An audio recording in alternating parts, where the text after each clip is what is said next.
কেউ বুঝতে পারবে না। আপনারা ভাবছেন কি বুঝতে পারবে না না না ঠিক আছে শুরু। আসসালামু আলাইকুম দর্শক, দেখছেন চাকুমহর ট্রান্সপোর্ট এজেন্সির প্রতিবেদন। তো আমার সামনে ইতিমধ্যে আসছেন গাজীপুর মাওনা শ্রীপুর এলাকা থেকে দুজন ভাই। তো মিজানুর রহমান উনি ওনার নামে চালানটা হয়েছে এবং উনি একটা গাভি কিনছেন আপনার পাবনার দাসুরিয়া। তো কোন জায়গাতে গাছ কিনছেন এবং মিজানুর ভাইকে আমি কাছে শুনবো। তো আসসালামু আলাইকুম ভাই, আপনার নামটা এবং আপনার পরিচয়টা দেবেন। আমার নাম মোহাম্মদ মিজানুর রহমান। আমার বাড়ি হয়েছে শ্রীপুর বাগনাহাটি, মাওনা শ্রীপুর গাজীপুর। আসছিলেন কোথায় আপনি? আসছি পাবনা। আপনার দাসুরিয়া গেছেন। জি ওখান থেকে আপনি একটা গাড়ি সংগ্রহ করছেন দেখছি এবং একটা বাচ্চা সহ।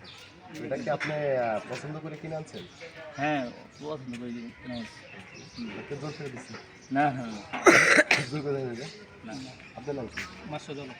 মাসুদ আলম। তো আপনি কি তার সহকারী? জি, তো উনি যে গাড়িটা কিনছে ওনার গাড়িটা তো পছন্দ করে ওনারা কিনে আনছেন। পছন্দ করে করেছি।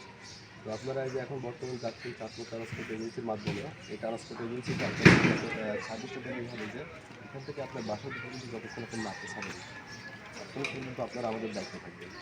ঠিক আছে? ঠিক আছে। এবং আপনাদের জেলায় যখন আপনারা পৌঁছায় যাবেন তখন আমাদের দায়িত্ব শেষ এবং আপনাদের একটা দায়িত্ব থাকে ড্রাইভার হেল্পার করতে। আবার আপনার দায়িত্ব মতো আবার আমার পাবনার উদ্দেশ্যে পাঠিয়ে দেবেন এবং আমাকে ফোনে জানাই দেবেন যে ট্রান্সপোর্টের মাধ্যমে আপনি যাচ্ছেন। ঠিক আছে? তো আপনাকে অনেক অনেক ধন্যবাদ। তো আমি এখন তো আমি পুরো ভিডিওটা আমি একটু তুলে রাখি।